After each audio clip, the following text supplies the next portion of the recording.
भारत और चाइना के बीच लद्दाख को लेकर कुछ न कुछ मुद्दा बन ही जाता है। एक तरफ तो सुलह की बातें सुनाई देती हैं, वहीं दूसरी तरफ युद्धाभ्यास, टैंक और हजारों सैनिकों जैसी खतरनाक तस्वीरें सामने आ जाती हैं। और अब ताजा मुद्दा चीनी डिप्लोमेट का है और लद्दाख में बढ़ते तनाव का कारण कश्मीर में हटाई गई धारा 370 को बताया जा रहा है। पाकिस्तान में स्थित चीनी दूतावास के प्रवक्ता के अनुसार भारत और चीन के बीच बढ़ते तनाव का कारण कश्मीर से हटाई गई धारा 370 और आर्टिकल 35A है। वांग जियांगफैन, जिनके ट्विटर बायो के अनुसार वो इस्लामाबाद में सीपैक प्रोजेक्ट के प्रेस अधिकारी हैं, उन्होंने अपने ट्विटर अकाउंट पर चीन की खुफिया एजेंसी थिंक टैंक का एक लेख पोस्ट किया है। वांग ने पोस्ट किया कि भारत सरकार ने कश्मीर की यथास्थिति स्थिति को एक तरफा बदलने की कोशिश की है और अंतर्राष्ट्रीय सीमा विवाद को जारी रखने के लिए चीन और पाकिस्तान की संप्रभुता को ठेस पहुंचाई है और भारत और पाकिस्तान के संबंधों को और ज्यादा खराब कर दिया है। वहीं चीन के साथ भी भारत ने अपने संबंध बिगाड़ने की कोशिश की है, लेकिन चीनी सरकार ने वांग के बयान को खारिज करते हुए कहा कि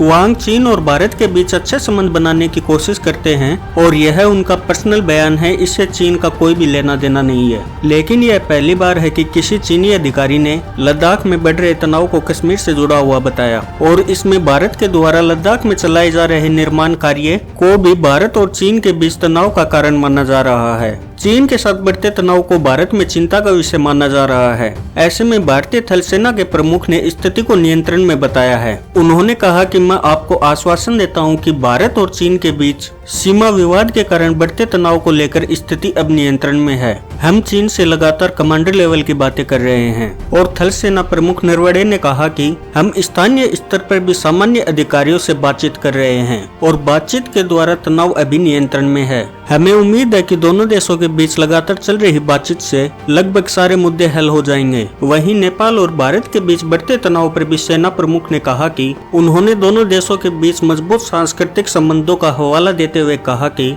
भारत और नेपाल के रिश्ते फिर से पहले जैसे मजबूत होंगे। लिपू लेक और कालापानी को नेपाल के द्वारा जारी किए गए नक्शे में दिखाए जाने के कारण भारत और नेपाल के रिश्तों में कड़वाहट आ गई थी। वहीं भारत और नेपाल की सीमा पर नेपाल के द्वारा की गई फायरिंग में एक भारतीय की मौत के कारण तनाव की चर्चाएं तेज हो गई। सूत्रों के अनुसार बताया जा रहा है कि चीन के साथ मिलकर नेपाल भारत पर आक्रामक छवि बनाना चाहता है, लेकिन नेपाल को शायद अभी इस बात का आभास नहीं है कि चीन कभी भी किसी का सगा नहीं हुआ है। सूत्रों के अनुसार मोदी सरकार ने पिछले कुछ महीनों से अपने मित्र देशों को सीमा विवाद पर बढ़ रहे तनाव को लेकर जानकारी दी है और अपने मित्र देशों को तथ्यों के आधार पर भरोसे में लिया है। भारत और चीन के बीच पिछले महीने से सीमा विवाद शुरू हुआ था। दोनों देशों के बीच स्थिति तब खराब हो गई थी जब बेंगोंग झील के पास 250 भारतीय और चीनी सैनिकों के बीच हाथापाई हुई थी। लेकिन अब भारत ना ही चीन की चाल से और ना ही पाकिस्तान की चाल से डरने वाला है।